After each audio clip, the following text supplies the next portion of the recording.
பிள்ளைகளே, இன்றைக்கு ஒரு புது கேள்வி ஒன்று பார்க்கலாம். பாருங்கள், கட்டங்களில் மறைந்திருக்கும் பறவைகள் மிருகங்களின் பெயர்களை கண்டுபிடியுங்கள். இந்த கட்டங்களில் பறவைகளின்டையும் மிருகங்களின்டையும் பெயர்கள் ஒளிந்திருக்கிறது. இதை நாங்கள் இலகுவா இப்ப கண்டுபிடிச்சு காட்டலாம். பாருங்கள், முதலாவது நாங்கள் எப்படி இதை கண்டுபிடிக்க போறோம். யாவண்ணாவில் எங்களுக்கு தெரியும் யானை இருக்குன்னு தெரியும். இந்த பக்கம் வாசிச்சு பாருங்க, யானை இல்லை, இந்த பக்கம் இல்லை. அப்ப இவரை விடுவோம். அடுத்ததை பாருங்கள், காவண்ணா. காவண்ணாவில் எங்களுக்கு ஒரு பறவை தெரியும், என்ன? காகம். காகம். அப்ப காகம் இருக்கொண்டு பாருங்கள், காகம். அப்ப காகம் இருக்கு. அப்ப காகம். சரியா? இந்த லைன்ல இது இல்லை, இது போட்டுட்டோம். ஓகே. இனி பானாவில ஒரு மிருகத்தின் பெயர் பார்த்தா பசு. பசு இல்லை. பருந்து இருக்கு. பானாவில் என்ன இருக்கு? பருந்து. பாருங்க, பருந்து இருக்கும்னு பார்ப்போம். பருந்து. அப்ப நாங்க இலகுவா இவரையும் போடுவோம், பருந்து. சரியா? அடுத்தது இந்த பக்கம் பார்க்கணும். அடுத்த லைன் பார்ப்போம். பூவண்ணா.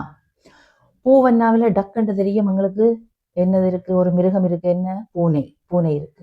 அப்ப பாருங்கள், இந்த பக்கம் இல்லை, இந்த பக்கம் பூனை இருக்கு. அப்ப பூனையை சுற்றி வட்டம் போடுவோம். பூனை. சரி, பூனை.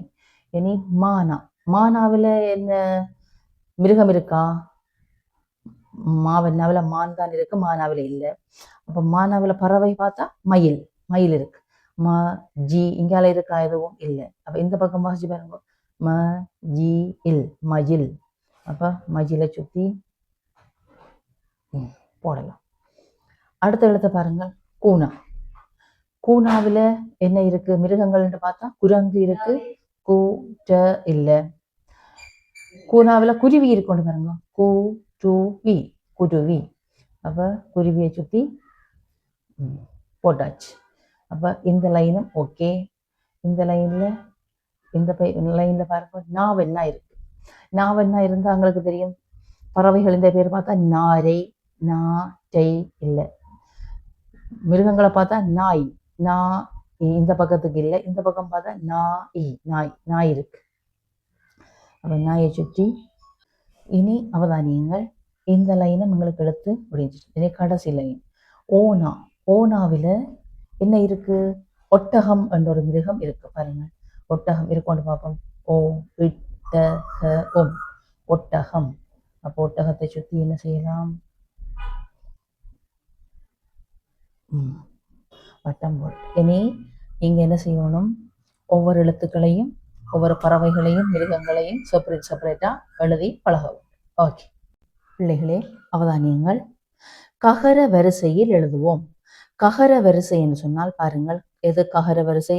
கான காவண்ண, கீன கீயண்ண, கூன கூவண்ண, கேன கேயண்ண, கையண்ண, கோன கோவண்ண, கௌவண்ண.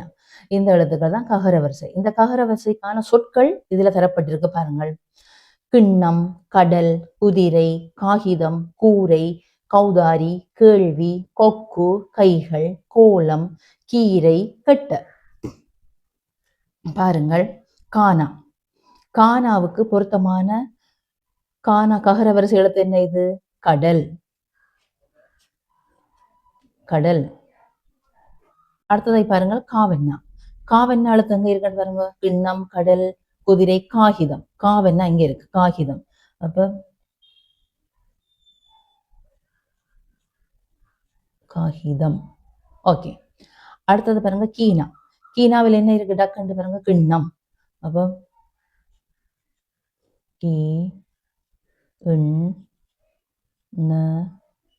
கிண்ணம். கீயண்ணாவை பாருங்கள்,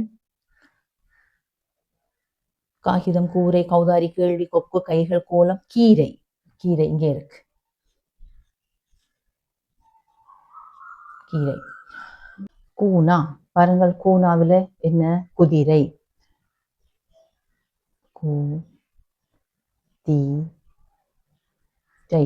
குதிரை. அடுத்த கூவண்ணா பாருங்கள், கூவண்ணாக்கு என்ன இருக்கு? கூரை. கூரை கூரை. அடுத்த கேனாவுக்கு கெட்ட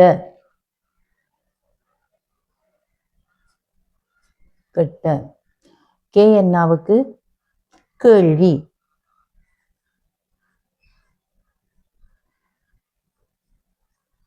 கேள்வி. கையென்னாவுக்கு கைகள்.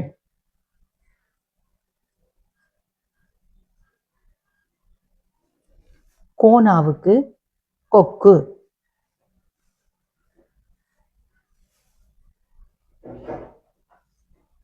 கோவன்னாவுக்கு கோலம்.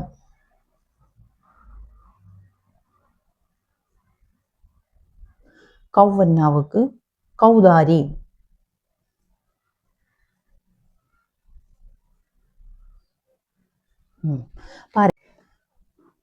பாருங்கள், ஒவ்வொரு சொற்களையும் நீங்கள் கசடர வாசித்தால் மட்டும்தான் இந்த கேள்விகளை செய்ய முடியும். உங்களுக்கு இந்த வினாக்களை செய்ய முடியும். இதற்கான ஒரு சில பயிற்சிகள் தான் நீங்களும் வீட்டில் ட்ரை பண்ணி பாருங்கள்.